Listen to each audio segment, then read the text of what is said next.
Hello my friends, welcome back to the channel. It's Natalie Walsh here with you today. We're going to play with So Lovely text background, pool, navies and blending, brushes, and we're going to have a little bit of a brief guest appearance. You have to wait and see for that one. I've got a little piece of paper here. This is just printer paper. It's nothing special. I'm going to use some removable adhesive. I've had this since who knows how long, and it's still going strong. So I have the text background, which is pretty cool, and I haven't long had it, but I've already been using it like quite a few times. You'll have to stay tuned for next month for over on Instagram. You'll have to follow us over on Instagram and check that out, because next month I'm going to do something fun. I think fun. I thought it was fun. I thought it was good fun. It's a little bit different for me, but there's no video, so you have to follow along Instagram. So I've got navy and, as I said, pool cardstock. Here I'm going up from the bottom towards the top. I'm going with the pool, I'm adding that extra color. And what I'm going to do when that's sort of a little bit blended through, I'm going to do that twice. You'll see, I'll do it twice. But I'm going to change the direction a little bit, because we're going with the pool, we're sort of going left and right. But now we're going to come off the paper, and this will give me a nice, just a nice edge. If I went sort of upwards, the paper, of course, would buckle and fold, and it just wouldn't be a crisper edge. Now I'm saying crisp, but it's along the jagged edge, so it's going to be a crisp, jagged edge, but it's good fun. I've seen quite a few people doing this technique. Quite a few people. There was one or two other people doing this technique, so I made this card back in December, so it's been sitting around for a little while. I'm just testing my inking, making sure it's dry. We had to reheat it again, so it's now all dry. Got to make sure my text background is up the right way, including the colored piece around the right way, basically on the side that I want to do it. I am not worried about having this a really crisp image. Now, I was set up for a class elsewhere, so there was a lot of misties already being used for other places.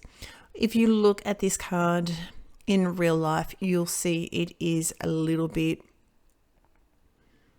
rustic, a little bit imperfectly perfect. Because we've got the jagged edge, so I didn't want a solid, strong edge to my text. I wanted it just to fade off. I wasn't worried if parts didn't stamp properly. I wasn't worried about that at all. I've positioned all my stamps here. You may sort of go and think, but you haven't, like, you've got the background. What are you doing?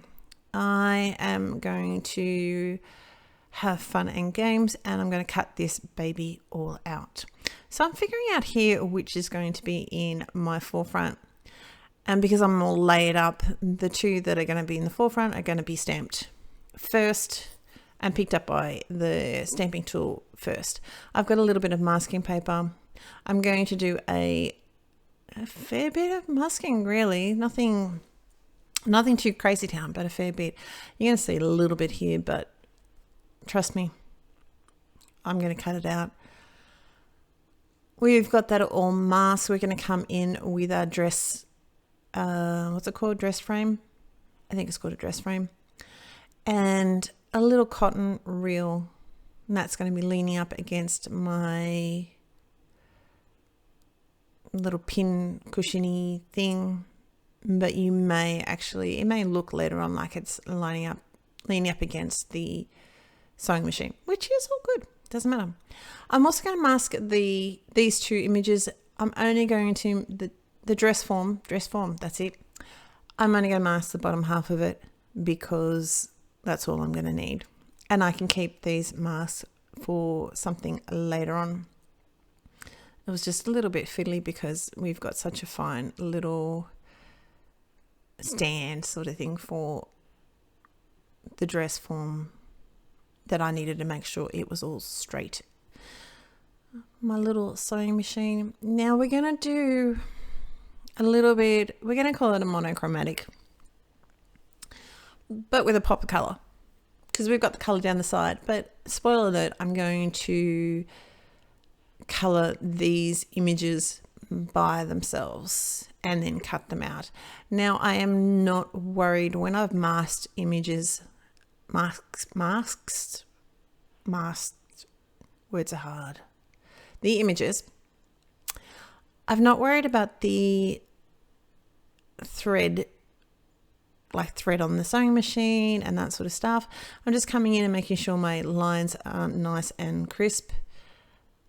But the lines for the threads, I'm not going to worry about. And honestly, I'm not even going to worry about that when we have our final image. So we've got C7. I'm going to use C5 and C3. I'm going to go right down to like a C1 in different places. So this bow is pretty nice. Honestly, I'm not much of a sewer, but I bought this set and it's a beautiful set. And I bought this set purely for the bow. Purely for, but I've used this set quite a few times, so it's doing the rounds. I certainly have friends that are sewers. So I'm adding in the color here. This knife is not a threat. That is not a subscribe, otherwise we will be around. That is my son who came home for Christmas, and the night before he came home, or no, it was just before he was going to do trial for his next job placement sort of thing. At 12 o'clock at night, he rang me and he badly cut his hand. So that is the weapon of choice that he used. My son is an apprentice chef, and my sister-in-law, who tells me she is also a ex-chef, you either are burners or you're cutters. If you're inclined to cut yourself or you're inclined to burn yourself. Apparently my son is someone that seems to cut himself a fair bit. So that was showing me the weapon of choice. And, you know, he's a little bit on the spectrum, so he's got to do it right then and there. So bless his soul. I must say, he's 18 and I'm very, very grateful that he rings me. Very grateful. Don't get me wrong. Very, very grateful. But he could plan it a bit better, and think about it a little bit better, and not ring mama at 12 o'clock at night and then the next morning at 6 o'clock in the morning. Bless his soul. But he rings me and I am very grateful for that. Don't get me wrong. Let's go back to this card because you don't want to hear about my son. So we're going down to the C5, C3 and C1. So the bow is just going to pop out that little bit more, but in the long run, you're not going to notice it too much. The trick with coloring white is making sure that you leave white. So these are going to look, you know, pretty, well, they're not doing too bad, but later on they're going to look a bit grey. But that's because you've got nothing to contrast it with, you know. I am just adding some of my C5 just in and around things that I want a little bit sunken back. So parts of the sewing machine that are in the background a little bit. The sewing machine itself in front of the pin cushion, and well, there's a couple of pin cushions really, and the cotton thread are going to have a little bit of a shadow. But we're going to keep it relatively simple with our color blends and let them just pop on the background of the navy and pool on the card piece. So we're just I just love that bow. I really do. we're just providing a little bit of definition for the knobs, trying to make them sort of pop out a little bit. A lot of the dress forms that I've seen have a little bit of we're just putting a little bit on the knobby bit. I don't know, because I didn't want to put a head on it. I don't know why they do that. I'm not a sewer. But the knobbly bit, we put a bit of shadow on it just to give it a bit of impression that it's not flat. And the same with the base there. And the base of the sewing machine, it is going to be quite dark because it is behind everything. There is everything that is standing in front of it and casting a shadow. I am still trying to, there's a lot going on in that bottom left-hand corner. So I'm trying to have a bit of projected shadow behind my cushion to just help it stand out a little bit more.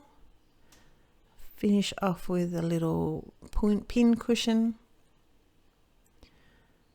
When we get up to the card base, I will be grounding them because I do like to add some sort of ground. I might put things that are sort of sitting upright, like the sewing machine. I will put a ground to it. Sometimes I can't think of something in particular. Sometimes I'm not too worried if they're sort of floating a little bit. But generally speaking, I like ground. This is why you don't put your black around the edges going from the front. You've got to make sure that you have your pencil and you're sort of adding these edges from the back, because if you slip, you're going to mark your image and you're going to cry. I'm just saying, because I would. Got a little sentiment, so amazing.